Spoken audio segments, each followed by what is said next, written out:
जय हिंद। यदि आप एक महिला और भारतीय सेना में शामिल होकर देश की सुरक्षा करना चाहते हैं तो ये वीडियो आपके लिए है। मैं आपको बता दूं कि इंडियन आर्मी में जीडी से लेकर ऑफिसर रैंक के कई सारे पोस्ट शामिल होते हैं। तो आप जीडी के लिए और ऑफिसर के जो पोस्ट होते हैं उसके लिए qualification, age limit, selection process क्या होती है, इस वीडियो में आपको स्टेप बाय स्टेप डिटेल में बताई जाएगी। मैं आपको बता दूं कि 1992 से इंडियन आर्मी में फीमेल कैंडिडेट को लिया जाता है, यानी 1992 से पहले केवल मेल कैंडिडेट को ही इंडियन आर्मी में शामिल किया जाता था, लेकिन 1992 से महिला अभ्यर्थी भी भारतीय सेना में शामिल हो सकती हैं। ये 1992 से पारित किया गया है। तो मैं आपको बताने वाला हूं इस वीडियो में कि जो जीडी होते हैं और ऑफिसर रैंक के जो पोस्ट होते हैं वो आप कैसे ज्वाइनिंग ले सकती हैं, उसके लिए क्वालिफिकेशन पूरी डिटेल के साथ हम लोग स्टेप बाय स्टेप इस वीडियो में देखने वाले हैं। लेकिन आपसे छोटी सी अपील की, यदि आप हमारे चैनल पर पहली बार आए तो पहले चैनल को सब्सक्राइब करें, वीडियो को शेयर करें और वीडियो को लाइक करें ताकि डिफेंस की सबसे पहले इंफॉर्मेशन आपको वीडियो के माध्यम से मिल सकेगी।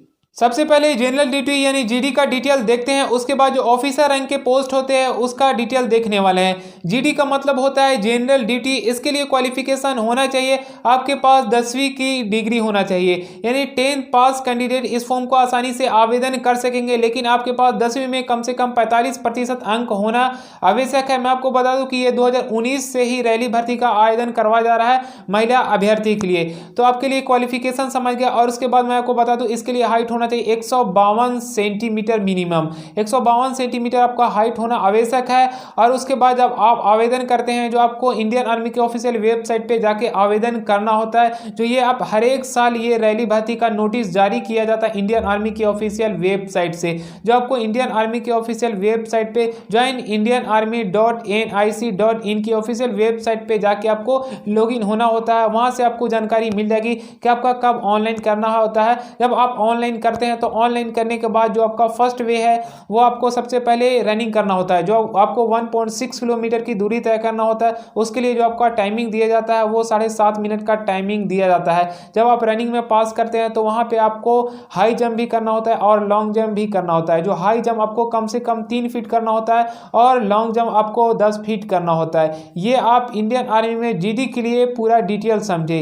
अब देखते हैं कि इंडियन आर्मी में ऑफिसर रैंक के पोस्ट के लिए आप कैसे ज्वाइनिंग ले सकती हैं। सबसे पहले मैं आपको बता दूं कि इंडियन आर्मी में आप ऑफिसर रैंक के पोस्ट को ज्वाइनिंग लेने के लिए 3 एंट्रीज आपके पास, यानी 3 माध्यम से आप इंडियन आर्मी में ऑफिसर रैंक की पोस्ट के लिए ज्वाइनिंग ले सकती हैं। सबसे पहले मैं आपको बता दूं कि यूपीएससी एंट्री होता है, उसके बाद यूपीएससी नन एंट्री और एक होता है टेक्निकल एंट्री। यही आप 3 एंट्रीज के माध्यम से आप इंडियन आर्मी में ऑफिसर रैंक की पोस्ट में जा सकते हैं। फर्स्ट एंट्री है यूपीएससी, जो सीडीएस के माध्यम से आपको ज्वाइनिंग लेना होता है। सीडीएस को ज्वाइनिंग लेने के लिए आपके पास क्वालिफिकेशन होना चाहिए ग्रेजुएशन की डिग्री। यदि आप ग्रेजुएशन पास है या ग्रेजुएशन के फाइनल ईयर में है तो आप इसके लिए आवेदन कर सकते हैं। इसमें आपका एज लिमिट होना चाहिए, मिनिमम आपका एज होना चाहिए 19 और मैक्सिमम होना चाहिए 25 ईयर्स, यानी 19 to 25 ईयर के बिटवीन में आपका एज होना आवश्यक है और आपको अविवाहित भी होना आवश्यक है, तभी आप इंडियन आर्मी के लिए ऑफिसर रैंक के लिए सीडीएस यानी यूपीएससी के माध्यम से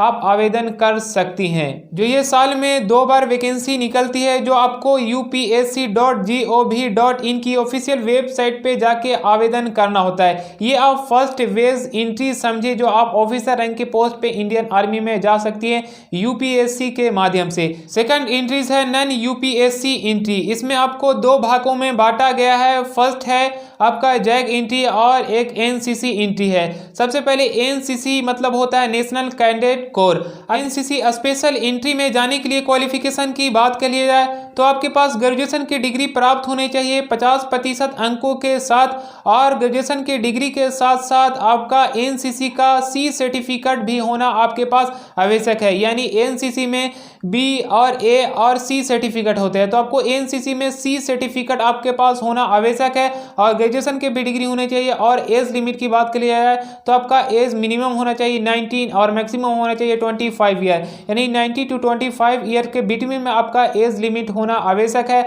और उसके बाद मैं आपको बता दूं कि इसमें आपको अविवाहित भी होना जरूरी है, तभी आप एनसीसी स्पेशल एंट्री के माध्यम से आप इंडियन आर्मी में जा सकती है। नेक्स्ट एंट्री है जैग जज एडवोकेट जनरल। इसके लिए आपके पास क्वालिफिकेशन होनी चाहिए एलएलबी में 50% अंकों के साथ कम से कम आपको पास पास होना आवश्यक है। और उसके बाद मैं आपको बता दूं कि बार काउंसिलिंग का आपका पास रजिस्ट्रेशन भी होना आवश्यक है, तभी आप जैक के माध्यम से इंडियन आर्मी में ऑफिसर के रैंक पे जा सकते हैं।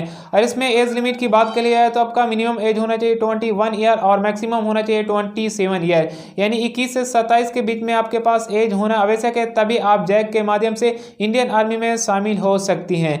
सबसे लास्ट एंट्री है एसएससी टेक एंट्री, जिसे टेक्निकल एंट्री भी बोला जाता है। इसके लिए क्वालिफिकेशन की बात करी जाए तो आपके पास इंजीनियरिंग की डिग्री प्राप्त होनी चाहिए। यदि आप इंजीनियरिंग की डिग्री पास कर चुके हैं, यानी इंजीनियर आप प्राप्त कर चुके हैं या इंजीनियरिंग के फाइनल ईयर में हैं, तो भी आप इसके लिए आवेदन कर सकते हैं। और इसमें एज लिमिट की बात करी जाए तो आपका एज मिनिमम होना चाहिए 20 और मैक्सिमम होना चाहिए 27 ईयर, यानी 20 से 27 के बीच में आपका एज होना आवश्यक है। और इसमें भी आपको अविवाहित होना आवश्यक है, तभी आप इंडियन आर्मी में, भारतीय सेना में शामिल होकर देश की सुरक्षा कर सकते हैं। मैं आज इस वीडियो में जितना भी आपको एंट्री बताया जिससे आप इंडियन आर्मी में आप जा सकती है, उसमें आपको अविवाहित होना जरूरी है, तभी आप इंडियन आर्मी में जा सकती हैं। यदि आप विवाहित हैं तो आप नहीं जा सकती हैं। जितना भी मैं आज इस वीडियो में इस एंट्री के डिटेल बताया, तो अभी आप देखें कि इंडियन आर्मी में जीडी के लिए क्वालिफिकेशन, सिलेक्शन प्रोसेस पूरा डिटेल देखें। और जब आप इंडियन आर्मी में ऑफिसर रैंक की पोस्ट के लिए ज्वाइनिंग लेते हैं तो उसके लिए क्वालिफिकेशन, एज लिमिट यानी ऑल एलिजिबिलिटी क्राइटेरिया की डिटेल आप देखें, जिससे आप इंडियन आर्मी में शामिल होकर देश की सुरक्षा कर सकते हैं। आज के लिए इतना ही। जय हिंद, वंदे मातरम। थैंक्स।